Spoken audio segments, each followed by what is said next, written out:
안녕하십니까, 지방대학 총장 닥터한입니다. 지방흡입 효과는 언제 보나요? 수술을 받기 전보다 막 더 커진 것 같아요.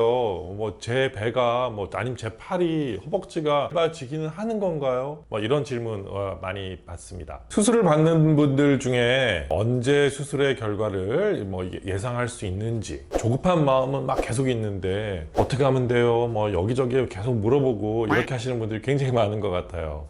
오늘은 지방흡입을 이미 받으신 분들 중에 이런 고민들을 가지고 계신 분들을 위해서 좀 이야기를 해보려고 합니다. 우리가 보통 정말 엄청난 기대를 하고 수술을 받게 됩니다. 저희야 이게 맨날 하는 일상이에요. 매일 보죠. 그렇지만 수술을 받으시는 분들은 난생 처음으로 수술이라는 경험을 하시는 분들이 대부분이죠. 지방흡입을 받았는데 과연 언제 어떤 효과를 보게 되는지 궁금해 하시는 분들이 굉장히 많아요. 그리고 또한 수술을 아직 받아보지 않았는데 어떤 경과를 거치게 되는지 이런 것들을 궁금해 하시는 분들, 이런 경과에 대해서 제가 여러분들께 알려드리고자 합니다.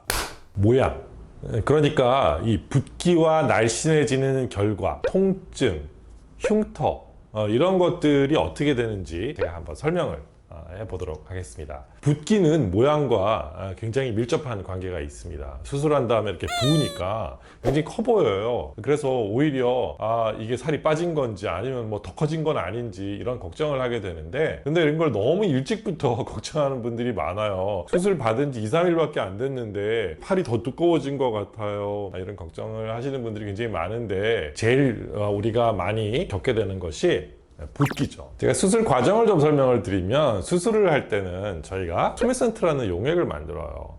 수술을 할 때 보통 한 1000cc에서 많게는 6000, 7000 이 정도, 굉장히 많은 거죠. 우리가 PT병 하나가 2000cc 정도 되니까 그런 거를 막 2개, 3개, 4개 이렇게 막 집어넣는단 말이죠. 그 물이 수술하는 과정 속에서 많이 빠져나와요. 그렇지만 다 빠져나오는 건 아니거든요.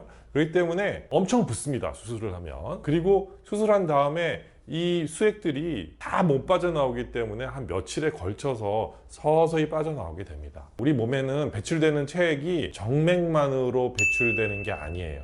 림프순환계라는 게 있어서 이 림프순환계를 통해서 배액이 되는 양이 훨씬 많아요. 근데 이 지방흡입을 하게 되면 림프관이 많이 손상을 받아요. 그래서 수술한 부위의 체액이 원활하게 이게 나오질 않습니다. 그래서 붓기가 오랫동안 정체가 되게 됩니다. 림프관이 회복되어야 이 붓기가 빨리 빠질 텐데, 수술한다고 이 림프관이 막 망가졌는데 이게 하루아침에 다 낫지 않잖아요. 꽤나 긴 몇 달 동안에 거쳐서 림프관이 복원이 되기 때문에 붓기가 그동안은 많이 있을 수밖에 없어요. 특히 우리가 이 팔과 다리 이런 데를 수술했을 때는 복부라던가 아니면 등보다는 훨씬 느리게 회복이 됩니다. 그래서 압박복을 입는 것이 훨씬 붓기가 덜 붙습니다. 붓기를 줄이기 위한 2가지 방법 제가 말씀드리겠습니다. 많은 분들이 대한민국 사람이다 보니까 수술을 하고 나면 김치찌개 먹고 싶다, 된장찌개 먹고 싶다, 육개장, 이런 국물이 있는 음식을 먹고 싶다라고 생각하는 분들이 굉장히 많아요. 그런데 이렇게 국물이 있는 음식은 소금이 굉장히 많이 들어있어요. 그래서 초반에 많이 붓는 이런 붓기를 빼는데 굉장히 오래 걸리게 되고, 제가 이런 이야기를 제 환자들에게 말씀을 드리면 그런 말씀하시는 분들이 있어요. 수술을 한 다음에 짠 거를 먹었더니 막 땡땡 부었어요. 너무 힘들어요. 이렇게 얘기하시는 분들이 계세요. 그래서 이런 주의사항을 잘 숙지하시고 따라해 주셔야 돼요. 그래야지 붓기가 빨리 빠질 수 있어요. 그렇겠죠? 둘째, 림프 마사지를 잘 해주셔야 합니다. 지방흡입을 하기 때문에 림프관이 많이 망가지지만 그렇다고 다 망가진 건 아니겠죠?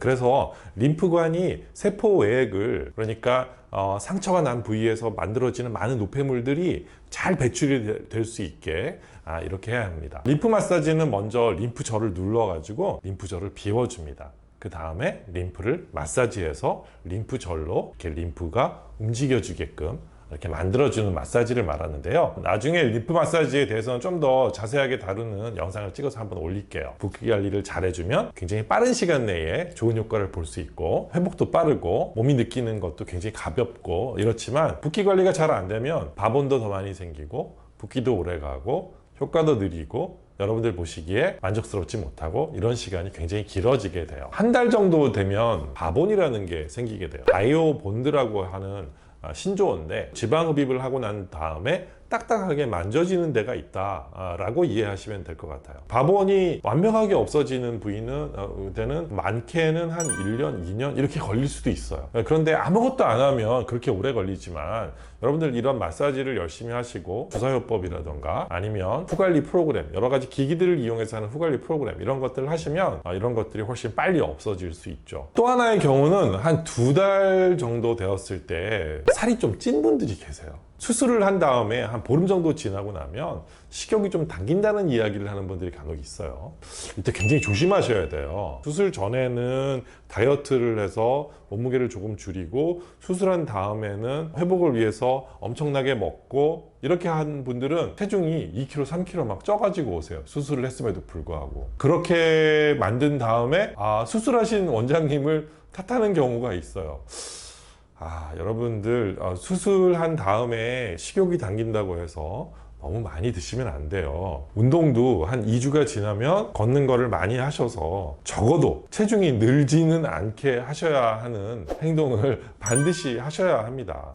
자, 오늘은 제가 수술 후에 일어나는 현상들에 대해서 대략적으로 이야기해 보았습니다. 이제 수술을 막 마치신 분 너무 겁내지 마시고요. 이제 수술한 지 한 달밖에 안 됐다면 셀프 림프 마사지 이런 걸 하시면서 잘 기다려 보세요. 좋은 효과가 있을 거예요. 자, 오늘은 여기까지고요. 오늘 제 이야기가 여러분들께 도움이 되셨길 바랍니다. 여러분들 좋아요, 구독 잊지 마세요. 다음에 또 좋은 영상으로 여러분께 다가가겠습니다.